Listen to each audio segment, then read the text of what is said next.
Okay, welcome back to lecture 5, talking about sustainable tourism development plans in sustainable tourism as a strategy for development. I've just left it at step 3, what is known, thinking about what is known, and how we actually find out, like, all the information we can about the destination. Yeah. So you sort of basically create a complete picture. Yeah. In step 4, you start thinking about, right, using all this information, using the stakeholders and what they think, and everything else, what makes the region, place and product special. Think about what pulls people to the region, place or product, and/or product. What sets it apart from others. It's a tropical beach.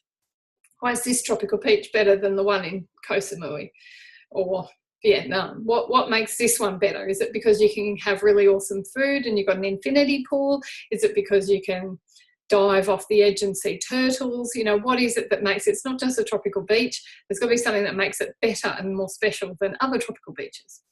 Often associated with natural and/or cultural heritage, because they're often the things that are unique. It's important to have local ownership and engagement to draw from. So that's the whole thing about asking people what they think is special about their place, what they believe, because quite often they know things that maybe a person who's a consultant who hasn't lived there forever might not know. And also, even if you've lived somewhere forever, you may have a different perspective on a place. Me, as a European Australian, might have a very different perspective on Cairns than an Indigenous Australian. And so, it's worthwhile consulting with or an Asian Australian, or in fact, just someone who was born in Germany. Okay, competitive versus comparative advantage, which I'm sure Bruce would already have spoken to you about. So this is basically comparative advantage. So this is where need to identify that. Your comparative advantage is what you have that is different to somebody else, but your competitive advantage is what you make of that, how you actually make that work for you in competition. Yeah. Your push and pull factors, so what is pushing people to come to you, so what's pushing people out of their source environment. For example, in Tasmania it's absolutely freezing at this time of year, so the freezing cold is pushing people out of Tasmania, and wow, look at this, in Cairns it's beautiful and warm, and that is pulling people that have been pushed out of Tasmania into Cairns. Lifestyle factors as well, so Butler and Prideaux, life cycle factors. Did I say that? Life cycle factors, yeah. So where are you? That's a really important thing when you're thinking about your region and your product. Are you just at the discovery stage? Are you in the big increase stage where, everyone's discovering it and it's got massive increase? Are you plateauing? Is your product aging? Do you need to start thinking about reinvesting in your product to then rejuvenate it? Where are you in the life cycle? Okay, all right, elements of the destination product. Okay, this is just a little foray outside of that. I think we've gone, yep. So you can think, this is one way of thinking about a destination, is in terms of its physical environment. So its natural environment, its economic factors, so the structural sort of environment, and then thinking about the service infrastructure. And if you combine the destination environment and the service infrastructure, that's what usually equals the tourist destination experience. Oh yes, here we go. Comparative advantage, resources that are available to the destination, and competitive advantage is the destination's ability to use the resources effectively over the long term. That comes from Crouch and Ritchie, which you've got as a reading. Here we go. This is just the best thing ever, isn't it? It's very complicated, this. This Crouch and Ritchie's comparative advantage versus competitive advantage. So you're looking at sort of the macro environment and the micro environment, and the key things that actually influence destination competitiveness. So the location, dependencies, safety, cost, resource stewardship, so how the resources are looked after, marketing, organisation, information and service, physiography, culture and history, market ties, mix of activities. So, yeah, you might think, oh, I'd like to go somewhere where they have the football on. And I quite like to go to Melbourne because they also have good restaurants. Whereas if I go to Newcastle. I'm not sure their restaurants are as good as Melbourne, and also I could get in a show, something like that, yeah? So there's a mix of activities that might draw you in. And then supporting factors and resources such as infrastructure, accessibility, facilitating resources and enterprise. This, like I say, this is actually included in your reading, so feel free to have a bit of a look at it. And the life cycle, as I discussed before. Okay. I sort of talked about that before all of those little talking points came up, didn't I? Sorry about that. Okay, so step 5, thinking about the issues. When you've gathered all this information, you've figured out what the competitive and comparative advantage are, you start to think about what stands in your way to actually achieving the goals. Okay, so what are the issues?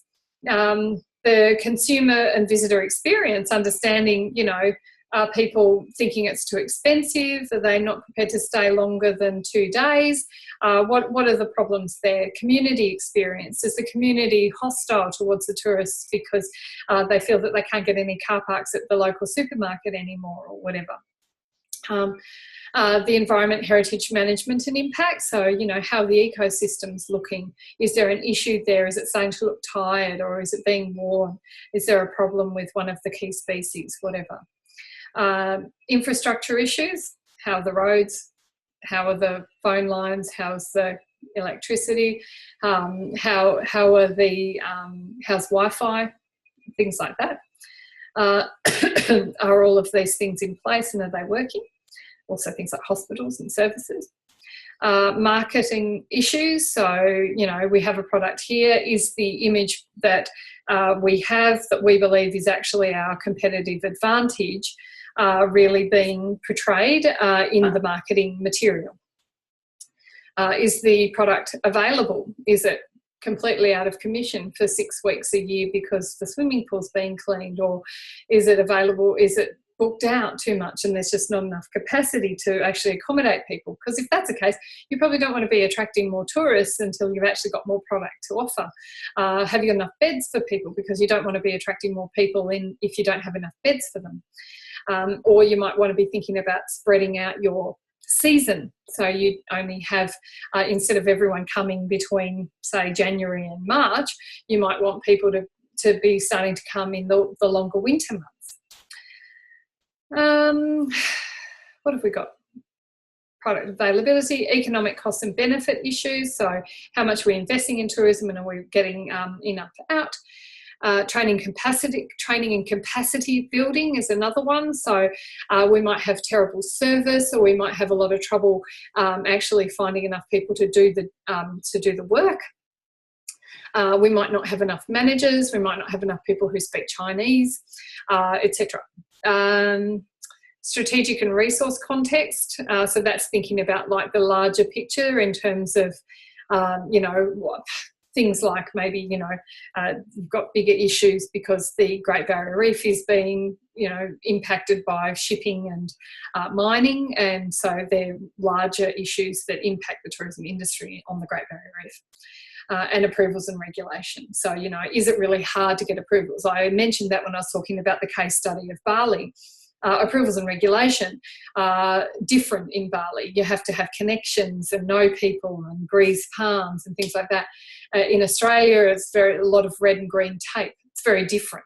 Red tape being regulations, and green tape usually relating to environmental issues. Okay. Oh, well, look, I've done the same thing. I've talked it all through, and now I'm going to go through it with you. So I'll just sort of gloss over these. Okay, consumer visitor experience. What are the issues apparent from any market research? Patterns in the flow of visitors, interpretation issues. What are the local community issues? And intellectual property as well. That's a really big one. You know, if the community has some particularly interesting public art and marketing people are taking photos of that and putting it all over the world, and companies are using that to sell their product, you might find that there's actually intellectual property issues relating to that. This is all in this guide, so I won't go over it too much. These are all issues that are identified in the steps to sustainable tourism. So environment and heritage management impacts, infrastructure issues. Okay, I think I've discussed most of those, so I'll actually gloss over them for you. Yeah, so sorry. Like I say, you can have a good read of it if you're really interested, but I think I've given you the right overview. Okay, analysing issues. So doing market analysis, heritage conservation analysis, SWOT analysis, situational analysis, cost-benefit analysis, priority analysis. Lots of different analyses. Okay, so this is thinking about all the information that we have, what are the issues and problems, and now we're going to start analysing those issues. Okay, so here's a SWOT analysis for you. Okay, strengths, opportunities, weaknesses, and threats. Okay, do you have a so strengths are the things that are intrinsically strong within your destination. Opportunities are things that are occurring outside your destination that you might be able to capitalise on. Weaknesses, again, are intrinsic problems with your destination, and threats are things from outside, like weather events or global financial events that affect you. So there's some questions, and I won't go through them because I know that this is becoming quite a long lecture. But have a look at these. Have a think about these. What are the issues? What are the threats? These are the questions that you can ask when you're doing a SWOT analysis. Okay, a priority analysis, you start going, okay, so we've got all these issues, and we might do our SWOT analysis and come up with things in each one of these, and then we might prioritise those issues.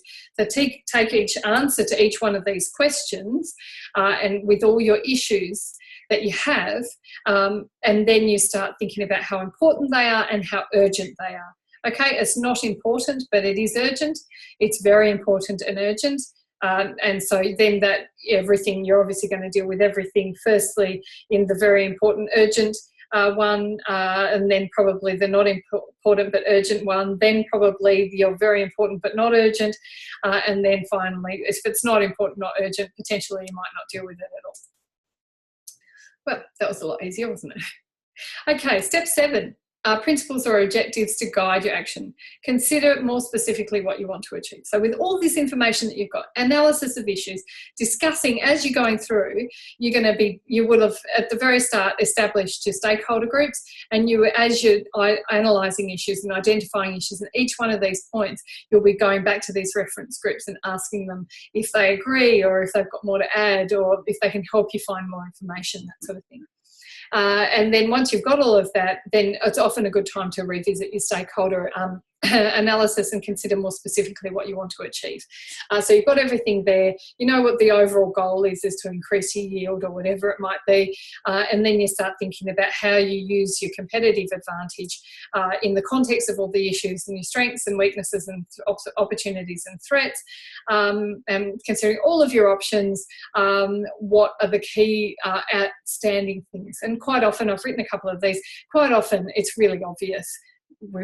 These things are fairly easy to knock off and they'll probably get us quite a good yield. Then it starts getting a bit trickier in the sort of deeper stuff. Okay, ideas and options. Okay, this is creative, right? Okay, so you think about what you want to achieve and then you start thinking about, how can we make this happen? How things can be improved or connected better, and come up with a key list of questions. And then you have your implementation strategy, which needs to be very specific in terms of who has to do stuff, what happens if they don't do stuff, when they're going to do it, and where the resources are going to come from to make it happen. Here we go. This is one, what needs to be done, who should be responsible, what is the timing, what resources are needed, and how will it be monitored and evaluated. And finally, you have a conclusion, and it should include reflections on the process, monitoring and measurement of success, timeframes, etc. There we go. So that was a very long lecture, and I do apologise. I hope I didn't gloss over it too much, but I did feel that probably a lot of that information you can go and have a look at yourself anyway. I really just wanted to talk to you about these and to point you in the right direction, as I think you're probably doing a fair bit of reading around that to develop your group assessment anyway. if you're doing it as a group assessment, or if you've negotiated to do it on your own, how you might do that for your terms of reference. So now you understand the key components of a sustainable tourism development plan, and you should be able to think really carefully about how to do that for a specific place. Now, to help you on that journey, the next lecture is actually student-led lecture. Now, I'll let Bruce facilitate this one. I think he's the man on the ground, and he will, he will give a couple of examples himself of sustainable tourism and his experiences, and he's got lots of experiences to share. And what your job will be is to think about it. It's not assessed, it's not a big deal, and you don't have to prepare lots. It's just aimed at you to maybe just look up a couple of websites and have a bit of a think about some tourist destinations that you're familiar with, maybe where you live or somewhere you visit a lot or something like that, and think about how that sustainable tourism has worked. And that may give you, if you talk about that and engage on that, it may give you the information you need to think about developing your terms of reference for a sustainable tourism development plan for a specific place. You might choose that place. So hopefully that all fits in nicely and you can understand it. All right. Okay, so these are my references, and that's the end.